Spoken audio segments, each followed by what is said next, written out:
আমার হাতের যে ফোনটি রয়েছে সেই ফোনটির নাম হচ্ছে Agetel AG33।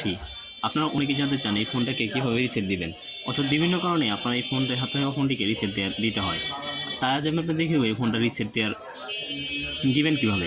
তবে তার একটা কথা বলেছি, আপনি যদি এই ফোনটাকে রিসেট দিতে চান, রিসেট দেওয়ার আগে যদি আপনি ম্যানুয়ালি কোনো পাসওয়ার্ড ইউজ করে থাকেন, যেমন আপনার ফোন অন করার সময় যদি 2580 বা 1234 এরকম কোনো পাসওয়ার্ড সেট করে থাকেন, রিসেট দেওয়ার সময় কিন্তু আপনাকে সেম সেই পাসওয়ার্ড দিতে হবে, না হয় কিন্তু আপনি রিসেট দিতে পারবেন না।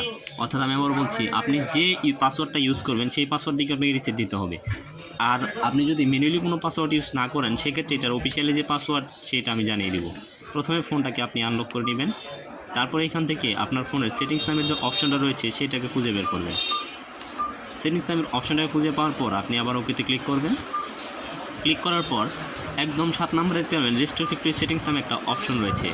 আপনি সেই রেস্টোর ফ্যাক্টরি সেটিংসে চলে যাবেন। রেস্টোর ফ্যাক্টরি সেটিংসে চলে যাওয়ার পর এখান থেকে কিন্তু আপনাকে পাসওয়ার্ড দিতে হবে।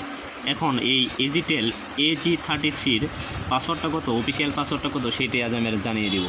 তার আগে বলে রাখছি, আপনি যদি আমাদের চ্যানেল নতুন সদস্য হয়ে থাকেন অবশ্যই চ্যানেলটি সাবস্ক্রাইব করে রাখবেন এবং পাশে থাকা বেল আইকনটি অন করে দিবেন। এখন কথা হচ্ছে এই ফোনটার রিসেট পাসওয়ার্ড কত। এই ফোনটার রিসেট পাসওয়ার্ড দেওয়ার আগে আপনি যদি ম্যানুয়ালি কোনো পাসওয়ার্ড দেন, সেই পাসওয়ার্ড এখানে দিয়ে দিতে হবে।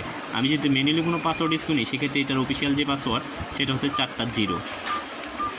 এটা অফিসিয়াল পাসওয়ার্ড হচ্ছে 4টা 0। অফিসিয়াল পাসওয়ার্ড দিয়ে আপনি ওকেতে ক্লিক করবেন। ওকেতে ক্লিক করার আগে আপনার ফোনের যার নাম্বারগুলো ছিল সেগুলো কিন্তু সেভ করে রাখবেন, সে কিন্তু সমস্ত কিছু ডিলিট হয়ে যাবে। এখন আমি এটা ওকেতে ক্লিক করব। ওকেতে ক্লিক করার পর আমার ফোনটি রিস্টোর প্রসেসিং হবে এবং ফোনটি অটোমেটিকলি অফ হয়ে অন হয়ে যাবে এবং আমার ফোনের রিসেট কমপ্লিট কিন্তু হয়ে গেছে।